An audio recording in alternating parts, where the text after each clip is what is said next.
بسم اللہ الرحمن الرحیم۔ جب قیامت کے دن بڑے بڑے بد اعمال کرنے والے، برے اعمال کرنے والے جب سزائیں پا رہے ہوں گے تو وہ دیکھیں گے کہ یار اس فقیر کی زندگی بھی تو گزری گئی تھی، اس شخص کا بھی تو وقت گزر ہی گیا تھا۔ تو حضرت داتا گنج بخش علی اجویری کے شیخ کہتے ہیں الدنیا یومن ولنا فیہا صوم، دنیا ایک دن کے برابر ہے اور میں روزہ رکھ کے گزار رہا ہوں، اپنی خواہشات کو روکتا ہوں، اپنی آرزوؤں کو روکتا ہوں، گویا ایک روزہ رکھ کے زندگی گزار رہا ہوں۔ تو زندگی تو میری بھی گزر جائے گی، اور جو نہیں روزہ رکھ کے گزار رہے تو زندگی تو ان کی بھی گزر جائے گی۔ تو فرمایا میں روزہ رکھ کے زندگی گزار رہا ہوں۔ اللہ اکبر۔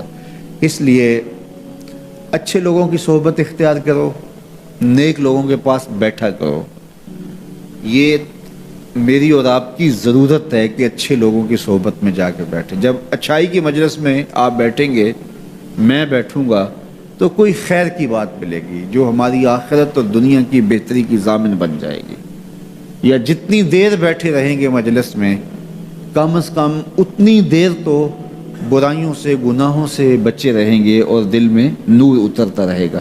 اب کوئی فائدہ ہو نہ ہو تو یہ تھوڑی بات ہے کہ کانوں کو حضور کی احادیث نصیب ہو رہی ہیں، حضور علیہ السلام کے فرامین جو ہے وہ سننے کو نصیب ہو رہے ہیں، تو اس کی برکات اترتی رہیں گی، اور آپ یہاں سے اٹھ کے جائیں گے بھی حدیث رسول کی خوشبو آپ کے ساتھ ساتھ چلے گی۔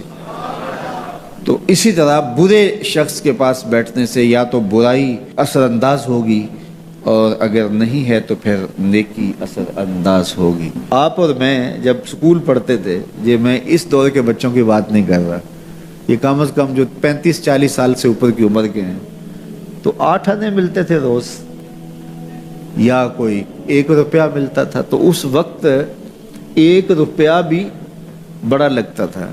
اور کبھی عید پہ یا کسی موقع پہ یا گھر میں کوئی مہمان آ جائے اور وہ 5 روپے دے جاتے تو لگتا تھا کہ آج تو اخیر ہی ہو گئی ہے۔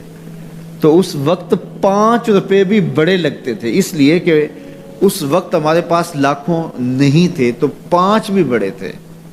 اور آج اگر آپ کو کوئی 5 دے تو آپ اس کی طرف ہنس کے دیکھیں گے یہ مجھے کیا دے رہے ہو۔ تو جب آپ نے لاکھوں نہیں دیکھے تھے تو 5 بھی بڑے لگتے تھے، اب لاکھوں دیکھ چکے تو وہ 5 کتنے چھوٹے لگتے ہیں۔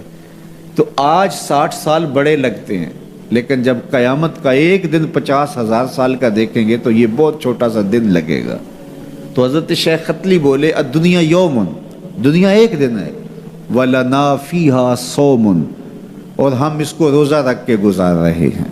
دیکھو جنہوں نے صبح سے لے کر اس وقت تک روزہ رکھا ہے، دن تو ان کا بھی گزر گیا، بیمار بھی ہوں گے آپ میں سے کئی، شوگر کے مریض بھی ہوں گے، مریض کے لیے دن کاٹنا اور روزے سے کاٹنا اور زیادہ مشکل ہو جاتا ہے، لیکن کٹ ہی گیا نا۔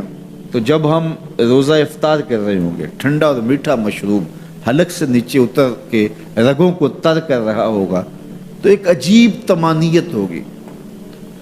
تو اگر کوئی شخص ایسا ہو جو افطار کے دسترخوان پہ بیٹھا ہو اور اس نے روزہ نہ رکھا ہو، اور سستی سے اس نے سارا دن کھاتے پیتے گزار دیا ہو، تو اب جب روزہ کھلے گا تو اس کے دل میں خیال آئے گا یہ ماڑا سا آدمی بھی تو روزہ رکھ کے سارا دن کاٹ ہی گیا ہے، تو اگر میں بھی رکھ دیتا تو یار دن تو میرا بھی گزر ہی جانا تھا۔ لیکن اس کو وہ رسمن ساتھ تو لے رہا ہوگا، لیکن اگر اس نے روزہ نہیں رکھا تو اس کے لیے اس میں کوئی لذت نہیں ہوگی، اس کے لیے کوئی راحت نہیں ہوگی۔ وہ سوچے گا کہ یار میں بھی روزہ رکھ کے گزار دیتا تو دن تو گزر ہی جانا تھا، اس کا بھی تو گزر گیا، میرا بھی تو گزر ہی جانا تھا۔ تو جب جادوگری کا فن عروج پہ آیا اور گھر گھر جادوگر اپنے فن کا مظاہرہ کرنے لگے، تو اللہ نے حضرت موسیٰ علیہ السلام کو کرشماتی عصا عطا کیا،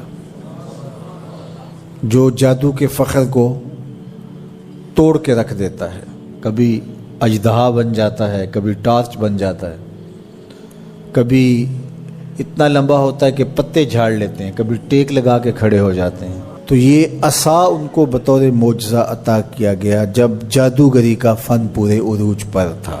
موسیقیت کا جب بانکپن آیا اور موسیقی کے ذریعے لوگوں کو مسحور کیا جانے لگا، تو اللہ نے حضرت داؤد علیہ السلام کو وہ آواز کا جمال عطا کیا کہ جب وہ زبور پڑھتے تھے تو اڑتے پرندے رک جاتے تھے، ایسا حسن عطا کیا۔ لوہے کی صنعت عروج پہ آئی اور لوہے کو گرم کر کے نرم کیا جاتا، ڈھال کر کے زرہیں تلواریں بنائی جاتی، ظروف بنائے جاتے۔ تو اللہ نے حضرت داؤد علیہ السلام کو یہ معجزہ دیا کہ وہ لوہے کو ہاتھ میں لیتے موم کی طرح نرم پڑ جاتا اور جس طرح چاہتے اس کو وہ شکل دے دیتے۔ طب یونانی جب اپنے مرتبہ کمال کو پہنچتی ہے اور ہر مرض کی تشخیص، تدبیر اور علاج معالجہ دریافت کر لیا جاتا ہے، لیکن 3 امراض کا علاج طب یونانی سے نہیں ہو سکتا ہے۔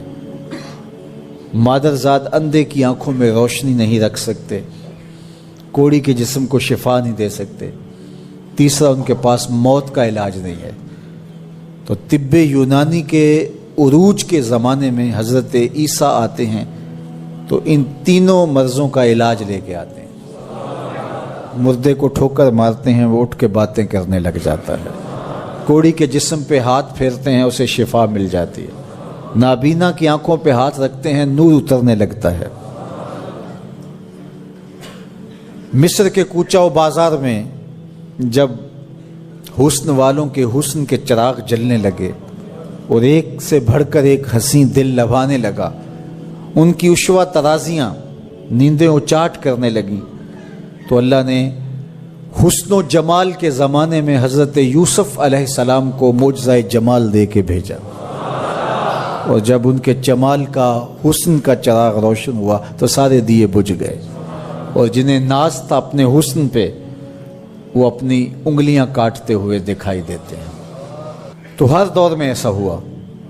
آپ انبیاء کی تاریخ پڑھتے جائیں اور ان کے معجزات دیکھتے جائیں، اور اس دور کا عروج اور بانک پن آپ کو جو ملے گا، معجزہ اس کا توڑ آپ کو نظر آئے گا۔ جب میرے اور آپ کے آقا و مولا تشریف لائے تو زبان و بیان کا عروج تھا، قرآن دیا گیا۔ قرب قیامت میں انسانی ارتقاء اور مادی ترقی اور اپالو یازدم کے ذریعے چاند پر جانے کی باتیں ہونی تھی، اور لوگوں نے مریخ پر جانے کی تیاریاں کرنی تھی، تو اللہ نے اپنے محبوب کو دوسرا بڑا معجزہ معراج عطا کیا کہ دنیا الٹی چھلانگیں بھی لگاتی پھرے، وہاں کسی کا خیال بھی نہیں پہنچ سکتا جہاں محمد عربی کے قدم پہنچ گئے۔